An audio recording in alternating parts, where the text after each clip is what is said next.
আসসালামু আলাইকুম বন্ধুরা, আজকে আমি আপনাদের সাথে একটা নতুন রেসিপি শেয়ার করব। আজকে আমি বানাবো কই মাছের তেল, কই তেল যাকে বলে। যাই হোক, আমি অনেক রেসিপি দেখেছি কিন্তু আমার সেরকম ভালো লাগে, কিন্তু আমার মা খুব সুন্দর কই মাছ বানাতো, সেই জন্য আমার মাকে জিজ্ঞাসা করে এই রেসিপিটা বানালাম। যেহেতু আমি কই মাছ খেতে পছন্দ করি না, আর কই মাছ বাছতে খুবই কষ্টকর। দেখুন, বাজার থেকে এমনভাবে বেছে দিয়েছে, বাড়িতে এসে ফের খুব ভালোভাবে এমনভাবে বাছতে হলো, আর খুব কষ্ট করে এটা বাছা হয়েছে। আমি যদিও বাছিনি, আমার বোন বেছেছে, কিন্তু খুব কষ্টকর, আর ওর খুব পছন্দ এই মাছগুলো।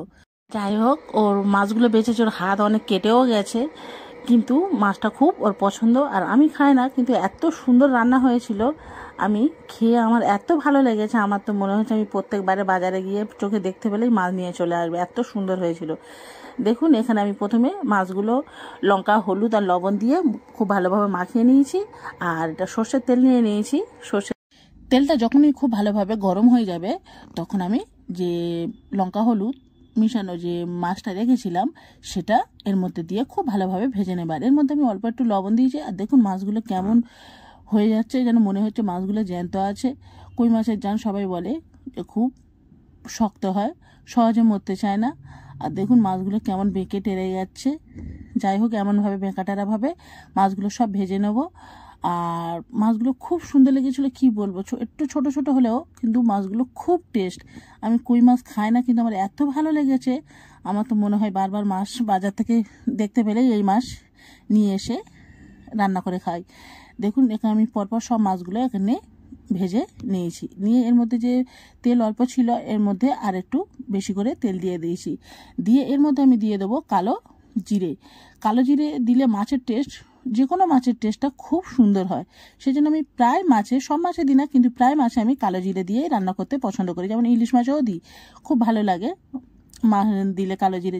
যাই হোক, একটু কম হয়ে গেছে কালো জিরে, আমি আর এক চামচ, হাফ চামচ মতো দিয়ে দেবো। দিয়ে খুব ভালোভাবে পেঁয়াজ দিয়ে, আমি এখানে দুটো বড় বড় সাইজের পেঁয়াজ দিয়েছি, দিয়ে খুব ভালোভাবে এটা নেড়ে নেবো। যতক্ষণ এর কালার হালকা চেঞ্জ হয়ে যাবে, ততক্ষণ এটা নাড়তে থাকবো। আর এর মধ্যে আমি কিছু কাঁচা লঙ্কা দিয়ে দেবো, 2 থেকে 3টে কাঁচা লঙ্কা। আপনারা যেমন কাঁচা লঙ্কা খেতে পছন্দ করেন সেই অনুযায়ী কাঁচা লঙ্কা দেবেন। এখানে আমি দিয়ে দেবো রসুন বাটা। এখানে আদা দেবো না, জাস্ট রসুন বাটা দিয়ে দেবো। রসুন বাটা এখানে 3 থেকে 4 চামচ দিয়ে দেবো। ছোটো চামচ বলে আমি 3 থেকে 4 চামচ দিয়েছি, বড় চামচ হলে আপনারা 2 থেকে 3 চামচ দিয়ে দেবেন।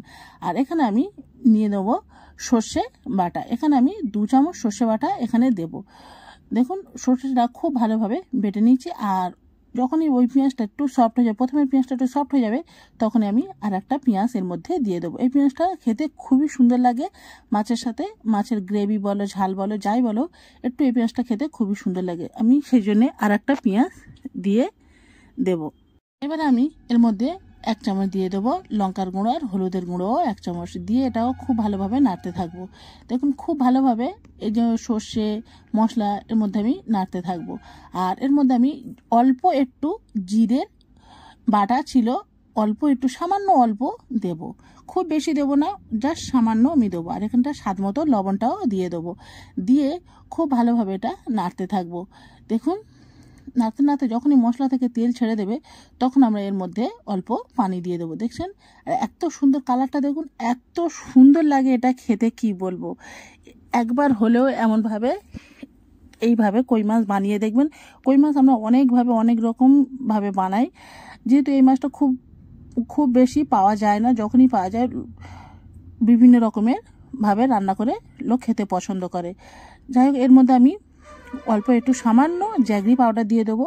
জ্যাগরি পাউডার গুঁড়ো দিয়ে দেবো। আপনারা চাইলে চিনি অল্প দিতে পারেন জ্যাগরির বদলে। এবারে আমি দিয়ে এটা নেড়ে চেড়ে নিয়ে এর মধ্যে আমি পরিমাণ মতো পানি দিয়ে দেবো। দেখছেন, যতটা ঝোল রাখবেন বা গ্রেভি রাখবেন সেই অনুযায়ী পানি দেবেন। এখানে আমি পানি দিয়ে দিয়েছি, দিয়ে পরিমাণ মতন পানি দিয়ে দিচ্ছি, দিয়ে কিছু আরও কাঁচা লঙ্কা দিয়ে দেবো। দিয়ে যখনই এটা ফুটে উঠবে, তখন আমি এর মধ্যে দিয়ে দেবো ভেজে রাখা মাছগুলো একে একে সব ভেজে রাখা মাছগুলো এর মধ্যে দিয়ে দেবো। কিন্তু যে মাছগুলো আমরা দেবো যখনই যে পানি দেওয়ার পর যখনই ঝোলটা ফুটে উঠবে তখনই মাছগুলো দেবো। একটু ফুটে উঠলে পানিটা একটু কম হয়ে গেলে দিলে কি হয়, মাছটা যেহেতু কই মাছ আর খুব বড় বড় মাছ না, ছোট ছোট মাছ, আর মাছটা খুব কাঁটা থাকে, সেই জন্য ঘেঁটে যাওয়ার চান্স থাকে। সেই জন্য পানি ঝোলটা যখন ফুটে উঠবে তখনই দেবো। আর দেখছেন এখানে আমার অনেকটা যে পানি দিয়েছিলাম অনেকটা কমে গেছে। আর খুব বেশি নাড়াচড়া করব না চামচ দিয়ে, যেহেতু ছোট ছোট মাছ আর এগুলো ভেঙে যাওয়ার চান্স থাকে আর কাঁটাও খুব কাঁটা থাকে এই মাছে, সেই জন্যে খুব বেশি নাড়াচড়া করব না, হালকাভাবে নাড়াচড়া করে এটা যখনই একটু গ্রেভি মতো হয়ে আসবে বা উপর থেকে তেল ছেড়ে দেবে এবং গ্যাসটা বন্ধ করে দেবো। এর উপরে কাঁচা লঙ্কা একটা দিয়ে দেবো, দিয়ে এটা আমি গ্যাসটা বন্ধ করে দেবো। এখানে আমার মাছ রেডি। আপনারা যেমন গ্রেভি খেতে পারেন বা ঝোল খেতে পছন্দ করেন সেই অনুযায়ী রাখবেন। আমি এখানে খুব বেশি ঝোল রাখিনি, অল্প সামান্য গ্রেভি করেছি। দেখুন এত সুন্দর আপনাদের আমি প্লেটিং করে দেখাচ্ছি কেমন হয়েছে। একবার হলেও অবশ্যই এই রেসিপিটা বানাবেন।